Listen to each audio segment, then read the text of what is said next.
Welcome back to our channel Bejawadi and cooking corner. Hi అండి, నేను మీ సునీత.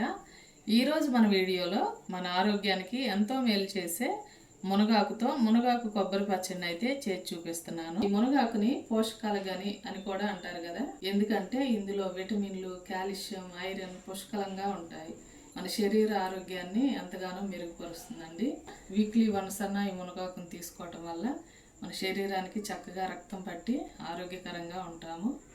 మా ఇంట్లో నేను ఎలా చేసుకుంటానో చాలా సింపుల్ విధానంలో చేసి చూపిస్తాను. స్టవ్ ఆన్ చేసి ప్యాన్ పెట్టుకున్నానండి. ఇందులో 1 స్పూన్ ఆయిల్ వేసుకున్నాను. ఒక 6 పచ్చిమిర్చిని అయితే చిన్న ముక్కలుగా కట్ చేసుకున్నానండి. స్టవ్ని సిమ్లో పెట్టుకొని ఈ ముక్కలను వేసేసుకొని ఫ్రై చేసుకుంటాను. 1 నిమిషం ఫ్రై అయిన తర్వాత పచ్చిమిర్చి దీనిలో 2 స్పూన్లు పచ్చిశనగపప్పు వేసుకుంటున్నానండి. మునగాకు కొంచెం చేదుగా ఉంటుంది కాబట్టి ఈ పప్పులు వేసుకోవటం వల్ల కమ్మదనం వస్తుందండి. అలాగే 2 స్పూన్లు నువ్వులు కూడా వేసుకుంటున్నాను. ఇలా చిన్న మంట మీద దోరగా ఫ్రై చేసుకోవాలి. ఇప్పుడు కొంచెం కొబ్బరి ముక్కలు కూడా వేసుకుంటున్నానండి. పచ్చి కొబ్బరి ఇది. ఇలా లైట్గా ఫ్రై అయితే సరిపోతుంది, తీసేసుకుంటున్నాను. ఇప్పుడు మరొక స్పూన్ ఆయిల్ వేసుకుంటున్నాను.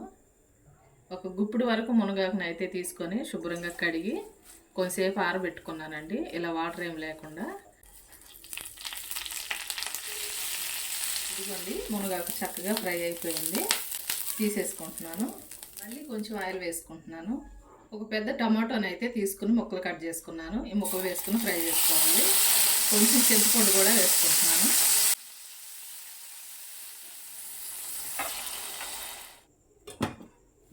చూసారు కదా, గుజ్జుగా ఉడికిపోయి స్టవ్ ఆఫ్ చేసుకుంటున్నాను. పచ్చడికి కావాల్సినవన్నీ రెడీగా పెట్టుకున్నాను కదా. ఒక 10 నిమిషాల పాటు చల్లారి పెట్టుకున్న తర్వాత ఈ పచ్చడిని అయితే మిక్సీ పట్టుకుంటాను. ఇదిగోండి, పూర్తిగా చల్లారిపోయినాయి. మిక్సీ అయితే పట్టుకుంటాను. 1 స్పూన్ కళ్ళుప్పు వేసుకుంటున్నాను. ఇదిగోండి, ఒకసారి మిక్సీ పట్టుకున్నాను. ఉడికించుకున్న టమాటో ముక్కలు కూడా వేసేసుకుంటున్నాను. అలాగే కొన్ని వెల్లుల్లిపాయలు కూడా వేసుకుంటున్నాను. ఇదిగోండి, ఇలా మెత్తగా మిక్సీ పట్టుకున్నాను. ఇప్పుడు ఈ పచ్చడికి అయితే తాలింపు పెట్టుకుంటాను. ఒక 4 స్పూన్ల వరకు ఆయిల్ వేసుకుంటున్నాను. ఆయిల్ అయితే వేడైందండి. ఇప్పుడు ఇందులో 1 స్పూను పచ్చిశనగపప్పు వేసుకున్నాను. 1 స్పూన్ ఆవాలు వేసుకుంటున్నాను. 2 ఎండుమిర్చి కూడా తుంచి వేసుకుంటున్నాను. 1 స్పూన్ జీలకర్ర కూడా వేసుకుంటున్నాను. కొంచెం కరివేపాకు వేసుకుంటున్నాను. ఇందులో మిక్సీ పట్టుకున్న పచ్చడిని కూడా వేసేసుకుంటున్నాను. ఈ తాలింపు అంతా పచ్చడికి పట్టేటట్లుగా నీట్గా కలిపేసుకోవాలి. ఈ మునగాకు కొబ్బరి పచ్చడి అయితే రెడీ అయిపోయిందనమాట. టేస్ట్ చాలా బాగుంటుందండి. ఇది టిఫిన్స్లోకి, రైస్లోకి కూడా చాలా బాగుంటుంది. మరి మునగాకులో ఇన్ని ఆరోగ్య ప్రయోజనాలు ఉన్నాయి కదండి. కంపల్సరీ వీక్లీ వన్స్ అన్నా మీ ఇంట్లో వాళ్ళకి చేసి పెట్టండి. ఇన్ని ఆరోగ్య ప్రయోజనాలు ఉన్న ఈ మునగాకు చెట్టు అయితే ప్రతి ఒక్కరి ఇంట్లో ఉంటే చాలా మంచిది కదండి. ప్లేస్ ఉన్న ప్రతి ఒక్కళ్ళు పెంచడానికి ట్రై చేయండి. ఈ మొక్క మన ఇంట్లో ఉండటం వల్ల మనకి ఎప్పుడు కావాలంటే అప్పుడు ఈ రెసిపీస్ని అయితే చేసుకొని ఆరోగ్యాన్ని పొందొచ్చు. అలాగే మనకు తెలిసిన వాళ్ళకు కూడా చక్కగా ఇవ్వచ్చండి. అలాగా వాళ్ళకు కూడా ఆరోగ్యాన్ని అందించిన వాళ్ళం అవుతాము. సరేనా? ఈ రోజుకైతే ఇంతేనండి రెసిపీ.